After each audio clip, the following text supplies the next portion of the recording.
அன்னைக்கு அக்கா வைக்கிற மீன் குழம்பு மாரி இங்க யாருமே வைக்க மாட்டாங்க. ஆமா சின்ன பொண்ணு, டேஸ்ட் நாக்குல ஒட்டிக்குது பாரு. என்ன சின்ன பொண்ணு வசந்தி, குழம்பு எப்படி இது, நல்லா இருக்கா? ஏக்கோ போங்கக்கா, குழம்பு அட்டி பொலிக்கா.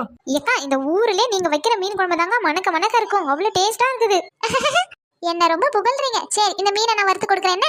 சரிக்கா, வறுத்து கொடுங்க வறுத்து கொடுங்க. ஏக்கா நாங்க சாப்பிட்டு முடிச்சதுக்கு அப்புறம் நீங்க வறுத்து கொடுத்தாலும் நாங்க சாப்பிட்டு தான் போவோம். சரி வசந்தி, இரு நான் வறுத்து கொடுக்குறேன். ஏக்கா அது என்னக்கா, அது மசாலாவா?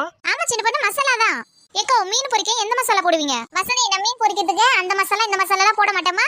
வெறும் மஞ்சள் தூள், மிளகாய் தூள், கொஞ்சம் உப்பு, இது எல்லாத்தையும் போட்டு நல்லா கலந்துட்டு போட்டு வறுத்து எடுத்தனா சூப்பரா இருக்கும். ஏக்கா வெறும் மிளகாய் பொடி மஞ்சள் பொடி போட்டா இவ்வளவு கம கமன்னு வருது, நீங்க மீன் வறுத்தா? ஆமா வசந்தி, இது 2-3 சேர்த்து நான் போட்டாதான் நல்லா வாசனையா இருக்கும், நல்லா சாப்பிடுறதுக்கும் நல்லா கறி மாரி இருக்கும். இருக்குதுல இந்த பாக்கெட் தான் 10 ரூபாய் பாக்கெட், இத வாங்கி தான் நான் போடுவேன். ஏக்கா இது என்ன கம்பெனி மிளகாய் தூள்க்கா? சின்ன பொண்ணு கம்பெனி எல்லாம் இல்ல, ஏதோ ஒண்ணு இருந்தா கூட மிளகாய் தூள் மஞ்சள் தூள் கலந்தது வாங்கி போட்டு பொரிச்சிடுவேன், அதுவே நல்லா இருக்கு பாத்துக்க. எங்க வீட்லயும் அப்படிதாங்க பண்ண போறேன்.